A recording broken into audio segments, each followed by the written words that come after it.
திமிங்கலம் தானுங்கோ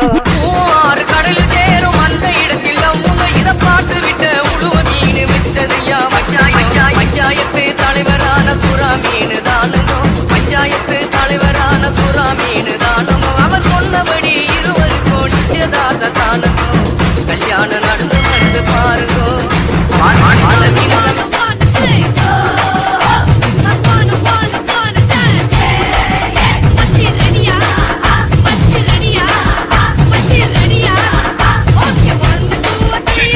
தலைவர் திமிங்கலம் தானுங்கோ